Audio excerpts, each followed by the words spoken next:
Good morning. Welcome to JK ICC. My name is Pooja and I'm here to teach you daily current affairs. So guys, without getting further ado, let's get started with the first news of the day is Indian National Center for Ocean Information Services. तो guys, ये एक national center है जो Ocean Information Services को सारी की सारी खबरें जो है उसकी रखता है। तो अब हम पहले इसके बारे में बात करते हैं। ये एक ऑटोनॉमस ऑर्गेनाइजेशन है गवर्नमेंट ऑफ इंडिया के अंडर। तो गाइस आपको ये याद रखना है, इंडियन नेशनल सेंटर जो ओशन इंफॉर्मेशन सर्विसेज का है वो कौन सी मिनिस्ट्री के अंडर आता है, तो वो मिनिस्ट्री ऑफ अर्थ साइंसेज के अंडर आता है। तो इसका काम क्या है? इसका काम है INCOIS is mandated to provide the best possible ocean information. तो ये इसका काम है ओशन के बारे में पूरी की पूरी इंफॉर्मेशन देना और इसका एडवाइस करना सोसाइटी को, इंडस्ट्री को, गवर्नमेंट एजेंसीज को और साइंटिफिक कम्युनिटीज को related to the ocean information. INCOIS is planning to, ये न्यूज में क्यों था? अभी इसलिए न्यूज में था क्योंकि ये इनकॉइस प्लान कर रहा है to take the help of the national remote sensing centre for aerial mapping of Andaman and Nicobar island and Lakshadweep to get a better picture of the ocean floor. तो अब जो है ये न्यूज में क्यों था? क्योंकि इनकॉइस प्लान कर रहा है कि ये नेशनल रिमोट सेंसिस सेंटर की हेल्प ले, मदद ले और जो एरियल मैपिंग जो होती है, एरियल मैपिंग बनाए किसकी? अंडमान एंड निकोबार की। ठीक है, एरियल मैपिंग ले अंडमान एंड निकोबार आइलैंड की और लक्षद्वीप की, ताकि वहां से जो है एक बेटर व्यू मिल सके या बेटर पिक्चर मिल सके ओशन फ्लोर के। और उस प्रोसेस को क्या बोलते हैं ये इंपॉर्टेंट है, क्योंकि क्या पता ये प्रोसेस आ जाए और उसमें आपको 4 ऑप्शंस जो है वो दिए होंगे। तो आपको पता होना चाहिए कि अगर एक बेटर पिक्चर लेनी है ओशन फ्लोर की with the help of the for the aerial mapping के लिए, तो उस प्रोसेस को क्या बोलते हैं? Bathymetric study. क्या बोलते हैं गाइस? बैथीमेट्रिक्स स्टडी। तो इसलिए ये न्यूज में थी। इनकॉइस ये एक ऑटोनॉमस ऑर्गेनाइजेशन है under the ministry of the earth sciences. Next is China's PPB. तो ये क्यों जो है वो न्यूज में है? क्योंकि चाइना ने एक अपनी पॉवर्टी लाइन, जैसे हर कंट्री की एक पॉवर्टी लाइन होती है कि एक दिन में जो है एक इंसान को कितने पैसे चाहिए होती है for maintenance of their life. ठीक है, तो उसको हम पॉवर्टी लाइन बोलते हैं। तो चाइना ने जो अपना नया जो है पॉवर्टी लाइन जो है वो बताई है। ठीक है, तो वो बात करते हैं उसकी। तो China's elimination of the absolute poverty is defined according to the government poverty line. कितनी? $2.30।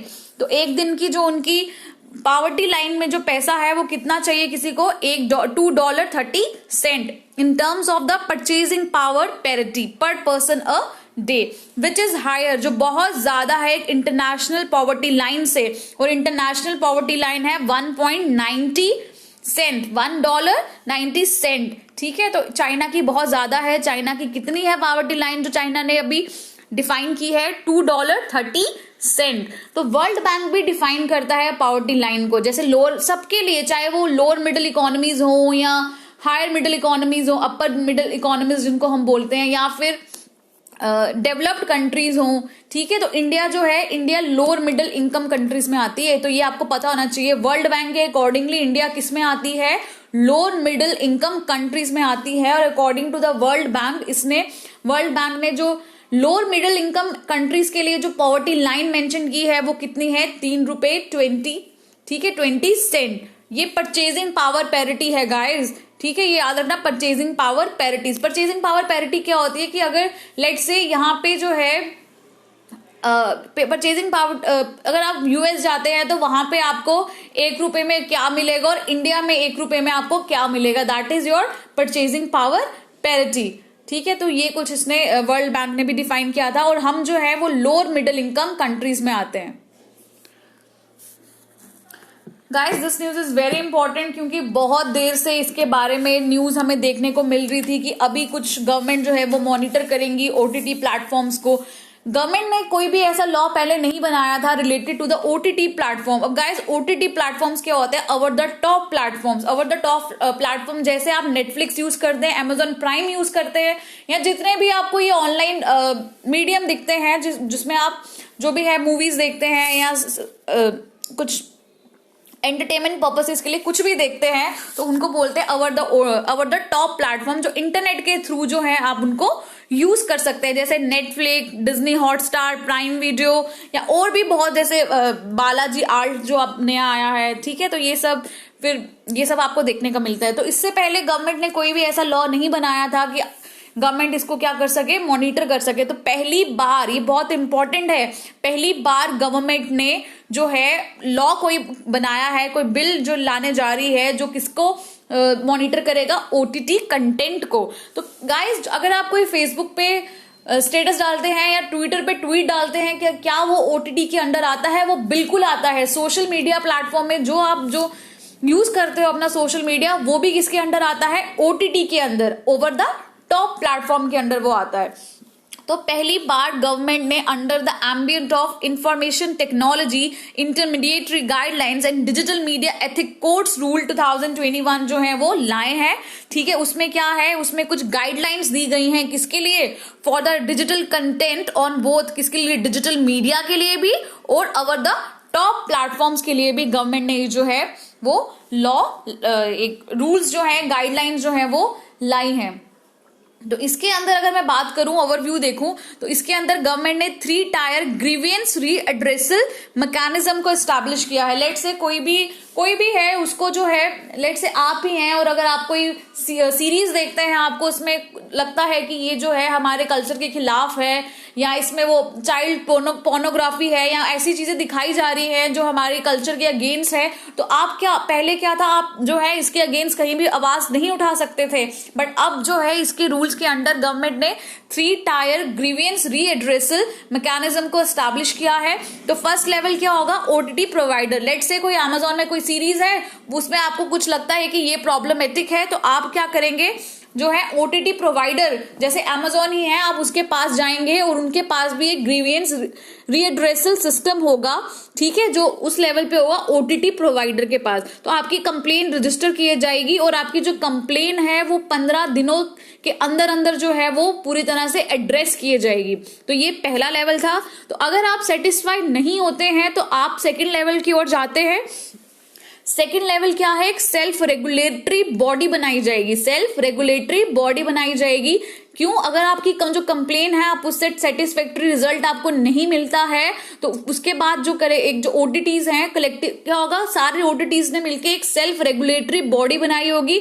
फिर उसके बाद जो है आप सेकेंड उसमें जाते हैं, सेकेंड लेवल पे। तो सेकेंड लेवल पे जो कॉम्पोजिशन है वो कौन कौन होगा, उसमें होगा रिटायर्ड जज ऑफ द सुप्रीम कोर्ट आपको देखने को मिलेंगे, हाई कोर्ट के जज आपको देखने को मिलेंगे, और यहाँ कोई इंडिपेंडेंट एमिनेंट पर्सन होगा जो कौन सी फील्ड से होगा, या मीडिया की, ब्रॉडकास्टिंग फील्ड से होगा, या फिर entertainment, child rights, human rights, या कोई भी रेलेवेंट फील्ड से अगर कोई हो सकता है, तो उसके अंदर ये लोग होंगे, जिसको हेड कौन करेगा, रिटायर्ड जज ऑफ द सुप्रीम कोर्ट।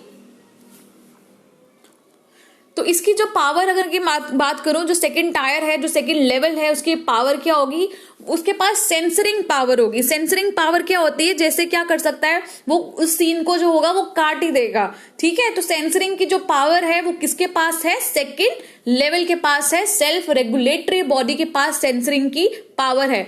अगर आप फिर भी सेटिस्फाई नहीं होते, आपको लगता है कि जो आप चाहते थे वो सेंसर नहीं हुआ, तो अब क्या करोगे, आप उसके बाद थर्ड टायर पे जाओगे, थर्ड लेवल पे जाओगे, और जो थर्ड लेवल होगा वो किसका होगा, गवर्नमेंट का होगा, ठीक है। तो गवर्नमेंट के पास क्या है, ओवरराइडिंग पावर्स हैं। गवर्नमेंट क्या है, थर्ड लेवल गवर्नमेंट का है, और गवर्नमेंट के पास ओवरराइडिंग पावर्स है, ठीक है। तो गवर्नमेंट का काम है ओवरसाइट मैकेनिज्म, मतलब ओवरसाइट करना, जो सेल्फ रेगुलेटरी बॉडी ने जो भी डिसीजन लिया होगा उसको ओवरसाइट कौन करेगा, third tier which is government, ठीक है। तो वो क्या होगा, उसमें भी एक इंटर मिनिस्ट्रियल कमेटी बनेगी जो परफॉर्म करेगी ये काम। गवर्नमेंट लेवल पे कौन काम करेगा, एक इंटर मिनिस्ट्रियल कमेटी बनेगी, वो ये काम करेगी, जिसकी वही पावर होगी, जिसकी ऐसी पावर होगी, सेंसर करने की पावर होगी, जो किसके पास है, सेल्फ रेगुलेटरी बॉडी के पास है, ठीक है। तो ये सब आपको जो है गवर्नमेंट लेवल पे भी ये देखने को मिलता है, थर्ड लेवल। तो ये जो न्यू गाइडलाइंस है किसके ऊपर एप्लीकेबल है, ये सब पे एप्लीकेबल है, जो भी डिजिटल प्लेटफॉर्म को यूज कर रहा है, या जो है ओवर द टॉप प्लेटफॉर्म्स को ये यूज कर रहा है। तो गाइस, इसके अंदर ना एक सेफ हार्बर प्रोविजन है, ठीक है। सेफ हार्बर प्रोविजन क्या है, इसमें गवर्नमेंट ने बोला है कि गवर्नमेंट ने जो सोशल मीडिया इंटरमीडिएटरीज होते हैं, लेट्स से कि जैसे आपने फेसबुक पे कोई ट्वीट किया, ठीक है, स्टेटस आपने कोई अपडेट किया फेसबुक पे, और वो स्टेटस जो था वो कहीं ना कहीं जो था वो गवर्नमेंट के खिलाफ था या किसी भी चीज के खिलाफ था जो हमारे कल्चर के खिलाफ था, ठीक है, तो वैसा था जो सेडियस, जिसको हम बोलते हैं सेडियस था, ठीक है, तो उससे क्या होगा, वो स्टेटस जो है आपको रिमूव करना, आप लायबल हो उसके लिए। आपके लिए फेसबुक लायबल नहीं है कि फेसबुक तो सिर्फ प्लेटफॉर्म है, बट स्टेटस किसने डाला, स्टेटस आपने डाला, तो लायबल कौन हुआ, आप लायबल हुए। तो उससे क्या करेगा, सबसे पहले जो एक्शन लिया जाएगा वो फेसबुक लेगी एक्शन, फेसबुक उसको रिमूव करवाएगी या आपको खुद रिमूव करना पड़ेगा। बट अगर फेसबुक उसको निग्लेक्ट कर देती है तो सारी की सारी रिस्पॉन्सिबिलिटी फिर किसके पास आ जाएगी, उस प्लेटफॉर्म के पास आ जाएगी। तो ये क्या है, सेफ हार्बर। तो ये याद रखना है, इस रूल्स में एक सेफ हार्बर जो प्रोविजन जो है हमें देखने को मिला है। तो सेफ हार्बर जो प्रोविजन है ये डिफाइन किया गया है under section 79 of the IT act.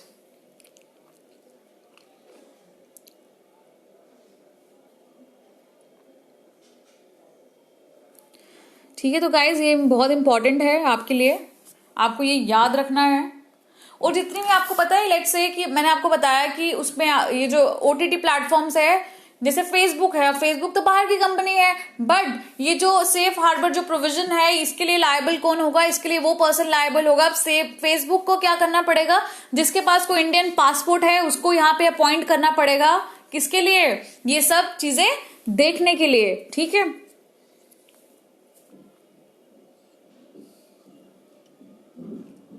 तो जो सोशल मीडिया है उसको भी एक ग्रीवियंसेस रीएड्रेसल कंप्लायंस मैकेनिज्म जो है वो रखना पड़ेगा, और वो जो ये जो रीएड्रेसल कंप्लायंस मैकेनिज्म होगा इसको अपॉइंट करना पड़ेगा एक ग्रीवियंस ऑफिसर, और वो ऑफिसर कौन होगा, ये एक रेजिडेंट होगा जिसके पास इंडियन पासपोर्ट होगा, वही जो है इसको हेड कर सकता है, ठीक है। तो ये आपको याद रखना है। तो इसीलिए गाइस आप सब लोग ओटीटी का यूज करते हैं तो आपको इसके बारे में नॉलेज होनी चाहिए, तो कहीं आप ना कुछ गलत अपडेट वगैरह कुछ कर दें। तो अब जो है गवर्नमेंट ने इसके खिलाफ सख्त कानून जो बनाए हैं, तो आप प्लीज थोड़ा सा ध्यान में रख के सोशल मीडिया को यूज किया कीजिए। Next is bad banks.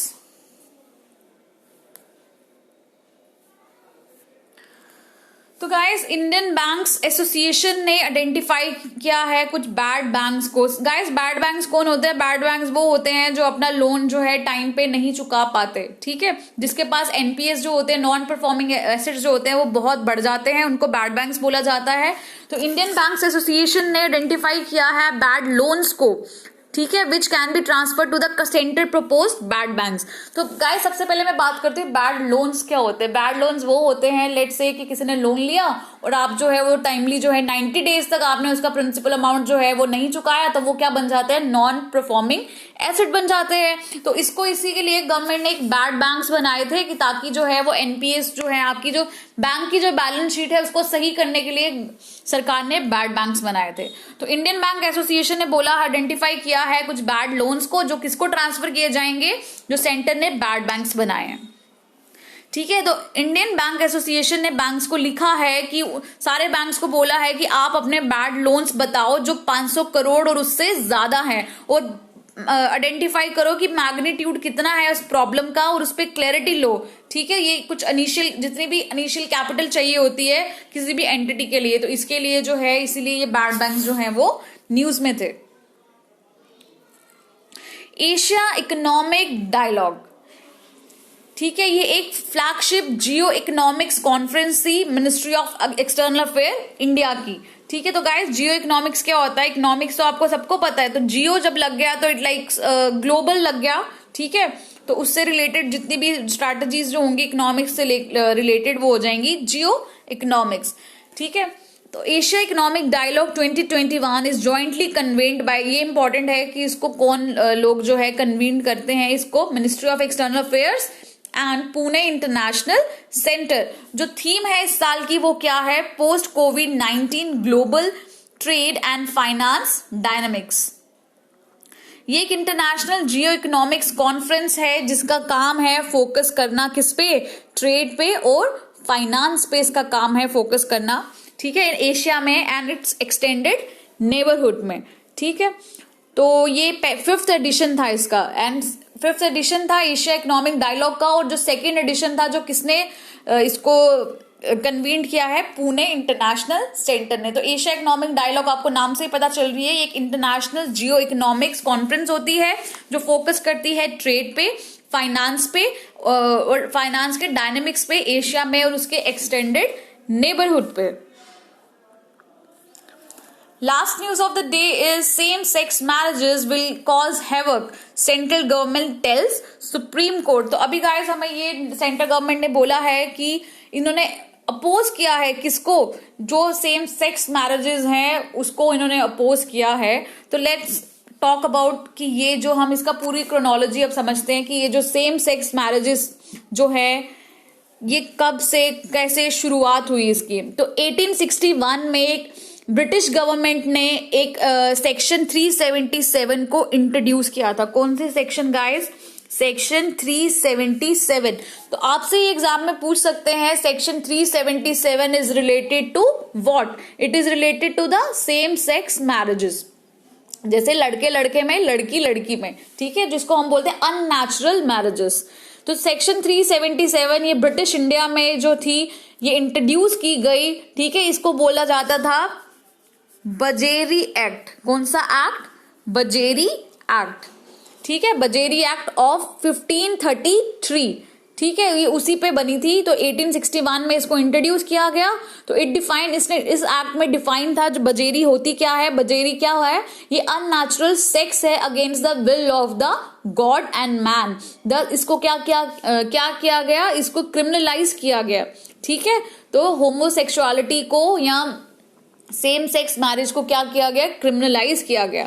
तो हुआ क्या 2001 में, फिर एक नास फाउंडेशन है, ठीक है, नास एक फाउंडेशन एनजीओ है, इसने एक पिटीशन फाइल की दिल्ली गवर्नमेंट में अगेंस्ट दिस सेक्शन, ठीक है, सेक्शन 377 के अगेंस्ट नास फाउंडेशन ने एक पिटीशन फाइल की दिल्ली हाई कोर्ट में।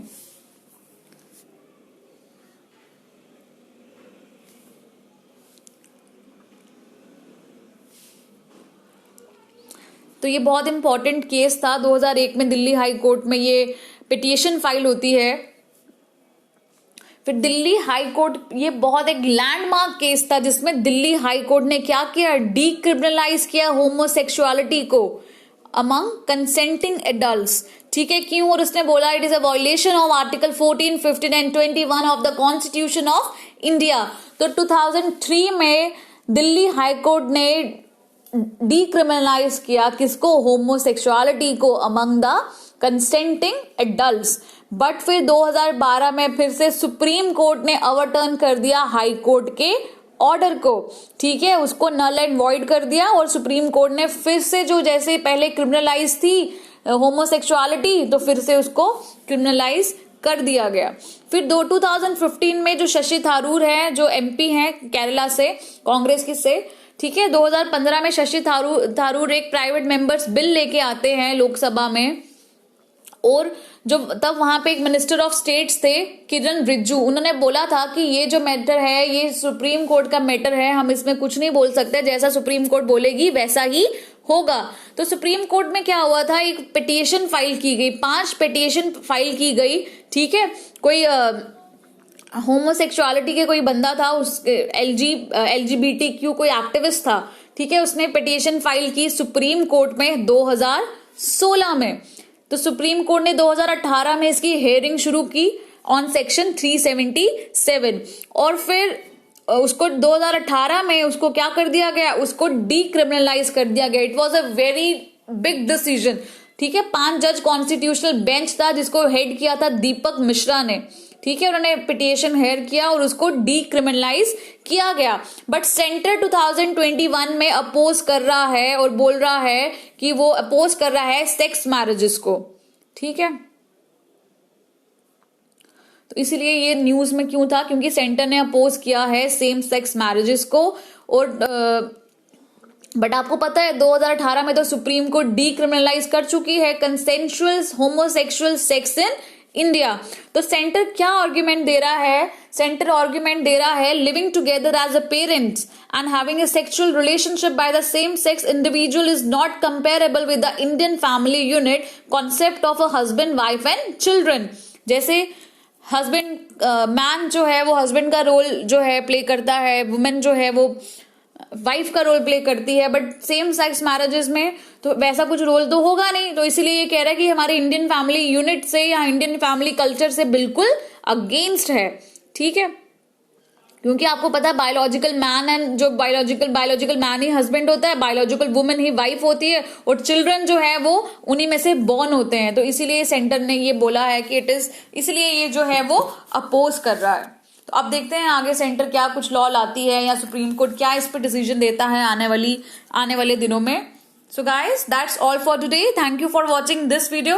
प्लीज गाइज आप इस वीडियो को लाइक करें, अगर आप देखते हैं तो प्लीज इसको लाइक करें और इसको शेयर भी करें, तो ताकि मैं और अच्छा कंटेंट आपको दे पाऊं। क्योंकि अगर आप इसको वीडियो को लाइक नहीं करेंगे, शेयर नहीं करेंगे, तो मुझे मोटिवेशन कहाँ से मिलेगी इतनी मेहनत करने की। So guys please like my video, share my video as much as you can, and thank you for watching my video. Thank you so much.